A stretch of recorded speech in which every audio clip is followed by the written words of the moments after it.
अब चलिए राजस्थान के विधायकों के मूड में क्या चल रहा है, उनका मूड क्या है। 24 घंटे से पहले हमने उसको आंका है, विधायकों ने क्या कहा राजस्थान के, वो आपको सुनाते हैं। वसुंधरा जी हमारी नेता थी, नेता है, ऐसी कोई बात नहीं है, पर जो भी पार्टी संगठन तय करेगी उसके अनुसार हम काम करेंगे। आपको जो भी हो हमारे बीच का हो, हमारे बीच में रहे। और मोदी जी, अमित शाह जी, लड्डा जी पे हम बहुत विश्वास है, हमारा बीच का भेजेगा, हमारा साथ का भेजेगा। संगठन का आदेश सर्वोपरि है, संगठन ने टिकट दिया है और संगठन के आदेश की पालना करेंगे।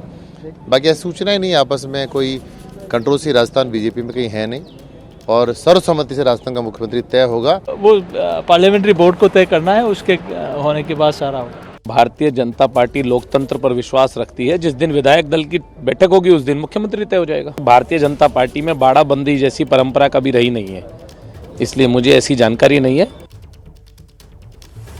अभिषेक उपाध्याय, आपसे मेरा सीधा सवाल है, आपने ये सुना होगा कि विधायक क्या करें, आखिर क्या मजबूरियां हैं कि विधायक कोई कुछ बोलने को तैयार है ही नहीं, कोई एक नया चेहरा भी हो सकता है। इस पर आपका विश्लेषण राजस्थान के सीएम फेस पर।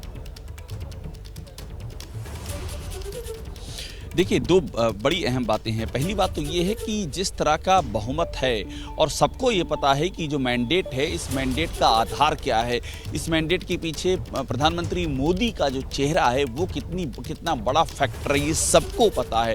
तो इसलिए कोई ये भाव नहीं लाना चाहेगा, नहीं प्रकट करना चाहेगा कि किसी तरह की कोई गुटबाजी। नंबर एक।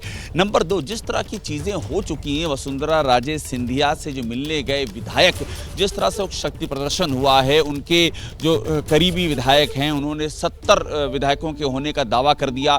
फिर जो बाड़ेबंदी की खबरें आ गई, एक रिजॉर्ट में 5 विधायक रुक गए, उसका भी जो विधायक थे उन्होंने एबीपी न्यूज़ के कैमरे पर काफ़ी कुछ चीज़ें बताई कि वो सारे विधायक दुष्यंत सिंह के इलाके के थे। तो ये सब चीज़ आने के बाद ये अंडर द लाइन सबको क्लियर हो गया है कि लाइन यही रखनी है कि आला कमान ही तय करेगा।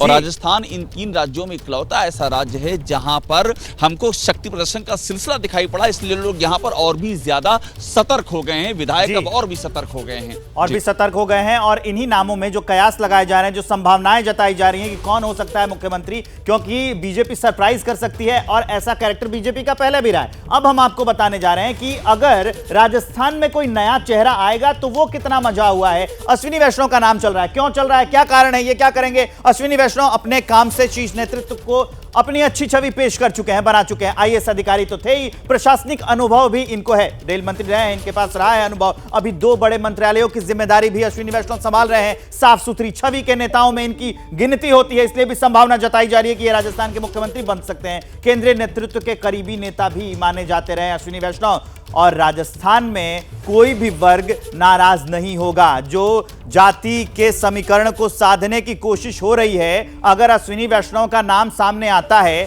तो कोई भी वर्ग नाराज क्यों नहीं होगा। अंकित गुप्ता,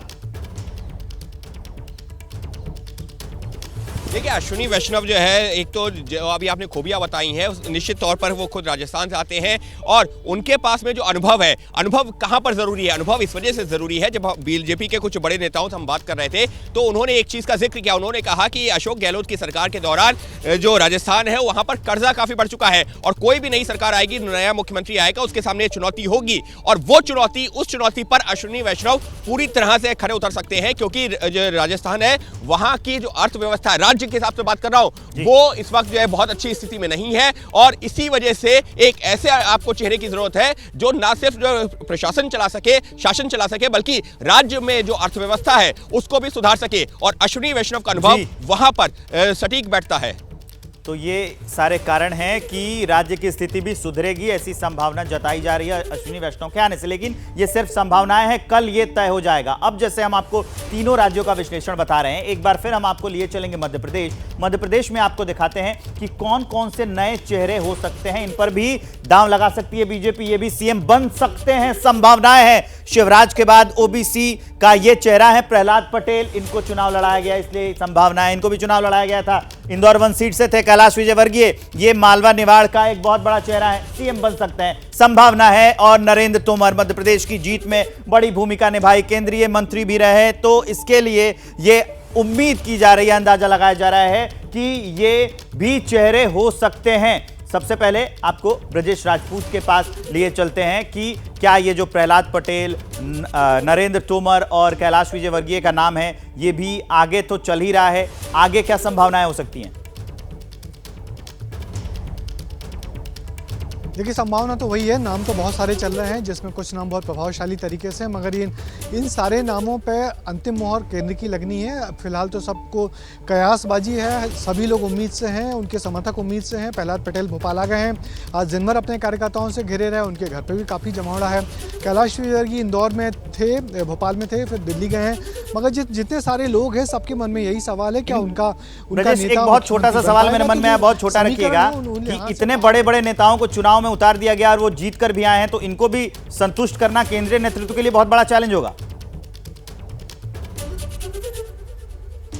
बिल्कुल, तभी यही सोचा जा रहा है कि जो मुख्यमंत्री होगा वो इतना बड़े कद का, इतने बड़े अनुभव का होगा जो इन सब लोगों को साथ के लेके चल सके, क्योंकि ये सारे लोग उनके साथ, यदि कोई मुख्यमंत्री बनता है तो उसके साथ में जो मुख्यमंत्री होंगे वो बहुत प्रभावशाली लोग होंगे, तो किसी बड़े व्यक्तित्व तो ये सारी संभावनाएं हो सकती है। काफी सार्थक चर्चा हुई और हमने सस्पेंस को टटोलने की कोशिश की। नीरज पांडे, अभिषेक उपाध्याय, ब्रजेश राजपूत और अंकित गुप्ता, आपका बहुत बहुत शुक्रिया।